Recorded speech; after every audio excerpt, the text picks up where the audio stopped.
Hi all, this is Bhaskar Andy. Welcome to our channel, Friends and Hacks. Reading to the topic. Dharmasthala Dharmasthala అనేది శ్రీ మంజునాథ స్వామి temple.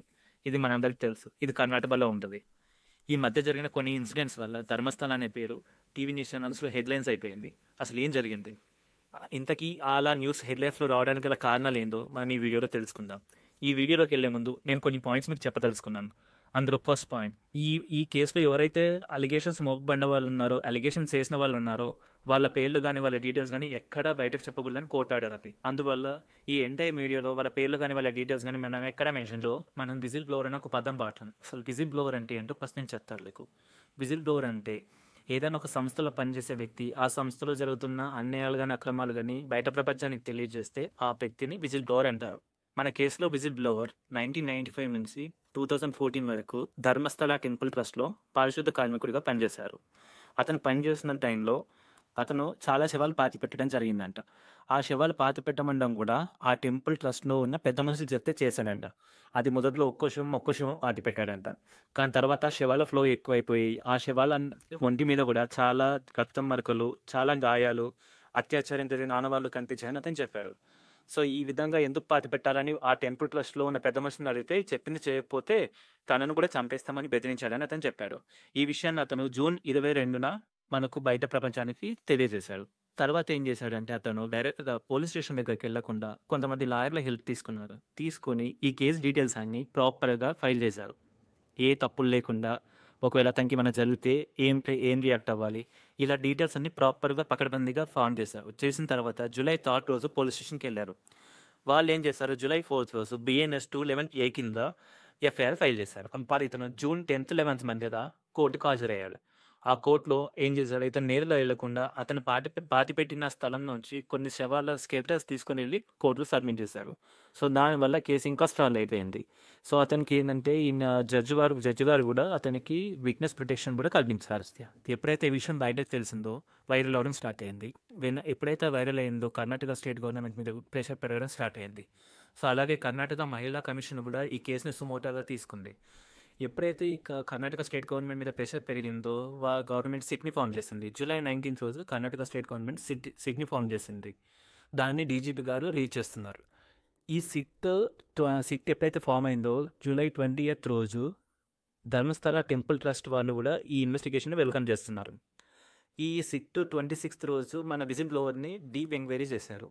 ఆయన ఎప్పుడైతే అలా enquiry చేశారో ఆయన కొన్ని ప్లేసెస్ చెప్పాడు. ఒక 13 నుంచి 15 స్థలాలు, నేత్రావతి నది ఒడ్డు, అలాగే టెంపుల్ సరౌండింగ్స్, ఆ ఫారెస్ట్ ఏరియాస్లో. సో ఈ సిట్ వాళ్ళు ఏం చేశారంటే 28th రోజు వెళ్ళి ఆ ఏరియాస్ అన్నిటిని చూశారు, జియో ట్యాగింగ్ చేశారు, ఆ ఏరియాస్ని సర్వేలెన్స్ చేశారు, ఎక్కడెక్కడ అతను చూపించాలని చెప్పేసి. మొత్తంగా ఈ స్థలాలు ఒక 13 నుంచి 15 ఉన్నాయి. తర్వాత ఏం చేశారు, నిన్న రీసెంట్ అప్డేట్స్ ప్రకారం నిన్న జూలై 29th రోజు ఒక ఏరియాలో తవ్వకాలు కూడా మొదలుపెట్టారు. తవ్వినంత వరకు పెద్ద అస్థి పంజరాలు కానీ ఏమైనా ఇంతవరకు అయితే బయటపడలేదు. వర్షం వల్ల నీరు కూడా చేరింది.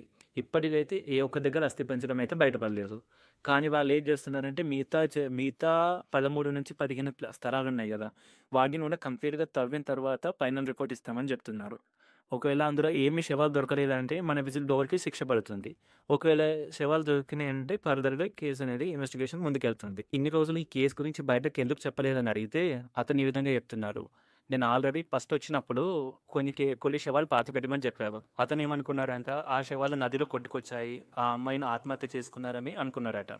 ఆ శవాల ఫ్లో పెరగడము, ఆ శవాల మీద వెరైటీ గాయాలు చూడడం వల్ల అతనికి అనుమానం వచ్చింది.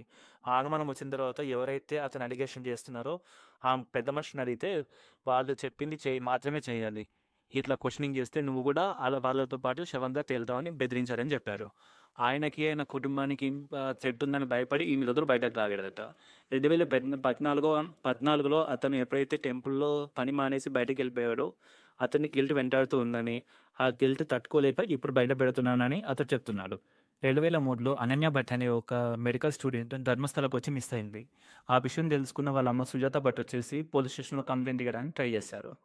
ఆమె కంప్లైంట్‌లో పోలీసులు పెద్దగా సీరియస్‌గా తీసుకోలేదని అప్పట్లో అభియోగాలు మోకంలే. తర్వాత ఆమె ఏం చేశారంటే ఎళ్లి టెంపుల్‌లో ఉన్న అధికారులను కూడా అడగడానికి ప్రయత్నం చేశారు. వాళ్ళ నుంచి కూడా ప్రాపర్ రెస్పాన్స్ రాలేదు.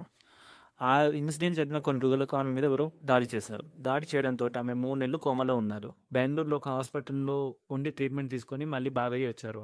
ఆ తర్వాత కూడా ఆమె ఎన్నో విధాలుగా ప్రయత్నం చేసినా గానీ వాళ్ళ కూతురు గురించి ఏ ఇన్ఫర్మేషన్ ఇప్పటివరకైతే రాలేదు. ఇంకా ఆమె వాళ్ళ కూతురు గురించి ఇన్ఫర్మేషన్ తెలుసుకోవడానికి ప్రయత్నిస్తూనే ఉంది. ఇప్పుడు ఎలాగైతే సిట్ ఫామ్ అయిందో, ఆ సిట్ ఫామ్ అయినప్పుడు కూడా ఆ కేస్‌తో పాటు వీళ్ళ అమ్మాయి కేస్ కూడా దర్యాప్తు చేస్తే బావుంటుందని ఆమె ప్రయత్నాలు చేస్తున్నాను. బట్ ఇంతవరకైతే సిట్ ఆ కేస్‌ని యాక్సెప్ట్ చేయలేదు. ఒకవేళ ఈ కేసులో గనక అస్థిపంజరాలు బయటపడితే, అందులో కూడా ఆళ్ళ అమ్మాయి అస్థిపంజరం ఉంటే కనీసం అంత్యక్రియలు చేసుకోవడానికన్నా ఉంటుందని చెప్పేసి ఆమె ప్రయత్నం చేస్తా ఉంది. బట్ అలాగే ఇంకొక అమ్మాయి కూడా 2012లో మిస్ అయింది. తన పేరు సౌజన్య. ఆ అమ్మాయి ఏదో స్పెషల్ క్లాస్‌కెళ్ళి వచ్చేటప్పుడు మిస్ అయింది. మిస్ అయినాక 2 రోజులకి శవం ఆ పరిసర ప్రాంతాల్లో దొరికింది. ఇంతవరకు ఎవరు హత్య చేశారో కూడా తెలియలేదు. ఆ కేసుని ఫస్ట్ సిఐడికి ట్రాన్స్ఫర్ చేశారు. ఆ సిఐడి నుంచి సిబిఐ కూడా వెళ్ళింది. సిబిఐ వాళ్ళు సంతోషం అనే ఒక వ్యక్తి మీద ఛార్జ్‌షీట్ ఫైల్ చేసి కోర్టులో ప్రొడ్యూస్ చేశారు. సరైన ఆధారాలు లేవని చెప్పేసి అతన్ని కూడా కోర్టు రిలీజ్ చేసింది.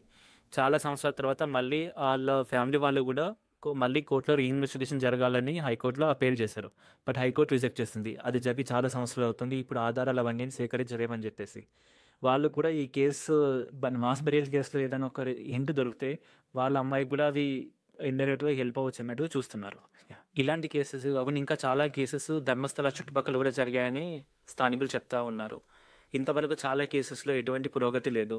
చాలా వరకు ఎవరు హత్య చేశారో, ఎందుకు మిస్ అయ్యారో కూడా తెలియట్లేదు. చూద్దాం. ఈ కేసు సాల్వ్ అయితే వాటికి కూడా ఏమైనా పరిష్కారం దొరుకుతుందో. ఇంకా ఫర్దర్ అప్డేట్స్ ఏమైనా ఉంటే మళ్ళీ వీడియోలో కలుద్దాం. Thank you. For more updates, please do like, share and subscribe. We'll meet again in next video. Thank you.